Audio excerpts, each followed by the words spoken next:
Hello friends, स्वागत है आप सबका एक बार फिर से मेरे यूट्यूब चैनल पर। दोस्तों, आज हम बहुत ही इंपॉर्टेंट टॉपिक पे चर्चा करने वाले हैं। आज हम भूकंप के बारे में पढ़ेंगे।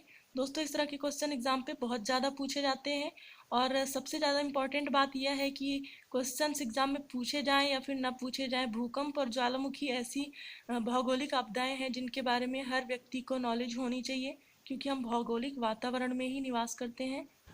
तो चलिए वीडियो को स्टार्ट करते हैं। दोस्तों, वीडियो को स्टार्ट करने से पहले अगर आपको मेरी वीडियो पसंद आती है तो लाइक करें, चैनल को सब्सक्राइब करें, साथ ही बेल आइकन को प्रेस कर दें ताकि मेरी वीडियो का नोटिफिकेशन आपको मिलता रहे। तो चलिए दोस्तों, वीडियो को स्टार्ट करते हैं। दोस्तों, भूकंप के अध्ययन को सिस्मोलॉजी कहते हैं। ये आप याद रखिएगा, भूकंप के अध्ययन को क्या कहते हैं? सिस्मोलॉजी कहते हैं। क्वेश्चंस पे ऐसे ही पूछा जाता है कि भूकंप के अध्ययन को क्या कहते हैं, तो आपको याद रखिएगा कि सिस्मोलॉजी कहते हैं। और दोस्तों, इसी तरह भूकंप की तीव्रता को जो माप करके जो लिखा जाता है, यानी कि जो लिखित रिपोर्ट देती है, उसको सिस्मोग्राफी कहते हैं।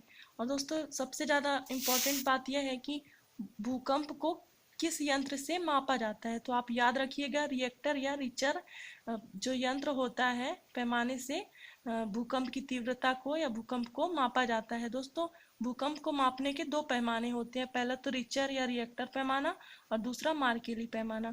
फिर भी अगर आपको ऑप्शन में आता है कि भूकंप की तीव्रता को या भूकंप को किस पैमाने से मापा जाता है, तो आप रिचर या रिएक्टर पैमाना को ही मार्क करेंगे। ठीक है दोस्तों, अभी हम देख लेते हैं कि इसके कारण क्या होते हैं। भूकंप और जो ज्वालामुखी विस्फोटित होने का जो कारण होता है, वो काफी एक दूसरे से मिलते जुलते हैं। इन दोनों का कारण ही होता है प्लेट विवर्तनिक सिद्धांत। तो चलिए दोस्तों, देख लेते हैं कि ये प्लेट विवर्तनिक सिद्धांत होता क्या है।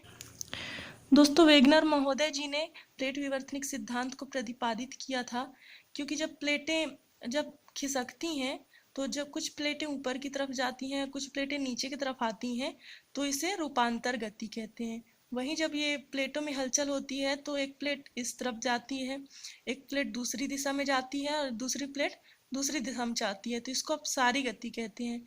वहीं कई बार ऐसी प्रक्रिया चलती है कि जो भारी प्लेट होती है वो नीचे की तरफ आ जाती है और जो हल्की प्लेट होती है वो ऊपर चली जाती है। इससे दोस्तों पर्वत का निर्माण होता है। जो हमारा हिमालय पर्वत का जो निर्माण हुआ है, वो इसी तरह प्लेट विवर्तनिक सिद्धांत के कारण ही उसका निर्माण हुआ है। और दोस्तों, जो रूपांतर गति होती है, इसके फलस्वरूप भूकंप आते हैं।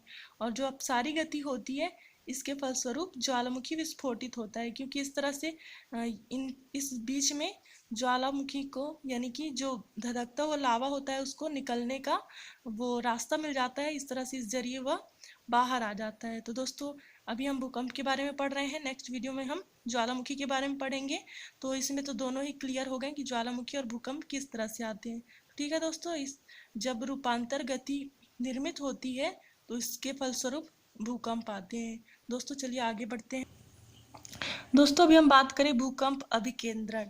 इसको एपी सेंटर भी कहते हैं। मतलब भूकंप मूल के ठीक ऊपर, यानी कि जहाँ पे भूकंप विस्फोटित हुआ, यानी कि भूकंप हुआ, उसके ठीक ऊपर, मतलब पृथ्वी के ऊपर जो स्थान होता है, उसको भूकंप अभिकेंद्र कहते हैं। और उसी तरह हम बात करें भूकंप केंद्र का फोकस, यानी कि जिस स्थान से भूकंप की उत्पत्ति हुई है, यानी कि पृथ्वी के अंदर जो लावा होते हैं या फिर प्लेट विवर्तन जो भी होते हैं, जहाँ से भूकंप की उत्पत्ति होती है, उस स्थान को भूकंप केंद्र का फोकस कहते हैं। और जहाँ पर भूकंप आता है, उस स्थान को भूकंप अभिकेंद्र कहते हैं। आई होप ये लाइन आपको समझ में आ गई होगी, और इस तरह से आप इनको याद भी रखिएगा, थोड़ा समझने की कोशिश भी करिएगा।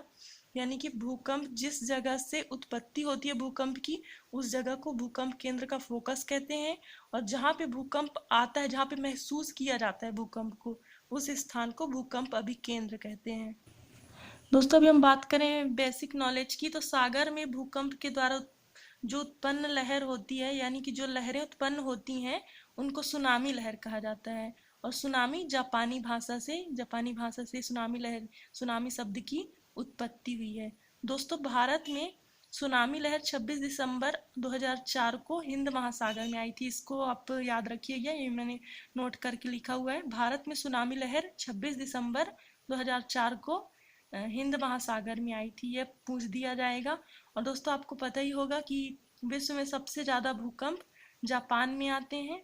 और बात करें हम भारत की, तो असम गुवाहाटी असम में भूकंप आने की संभावनाएं बनी रहती हैं। ठीक है दोस्तों, आज के लिए बस इतना ही। भूकंप का चैप्टर काफ़ी छोटा है, ज़्यादा बड़ा नहीं है। आप इसको ज़रूर देखें, वीडियो को पूरी देखें, समझें, और साथ ही साथ नोट्स बुक लेके बैठें, एक पेन लेके बैठें। जो भी बातें अच्छी लगें उसको आप नोट करें ताकि अच्छे से आपके माइंड में सेट हो जाए। ठीक है दोस्तों, नेक्स्ट वीडियो देखिएगा, उस पर ज्वालामुखी के बारे में हम बात करेंगे, क्योंकि ये दोनों ही चैप्टर एक दूसरे से मिलते जुलते हैं, इसलिए इनको एक साथ जोड़ के ही पढ़ेंगे तभी हमारे माइंड में सेट होगा। ठीक है दोस्तों, आज के लिए बस इतना ही। थैंक यू, बने रहिए मेरे साथ। ठीक है दोस्तों, वीडियो को लाइक करें, चैनल को सब्सक्राइब करें और अपने फ्रेंड्स के साथ भी शेयर करें।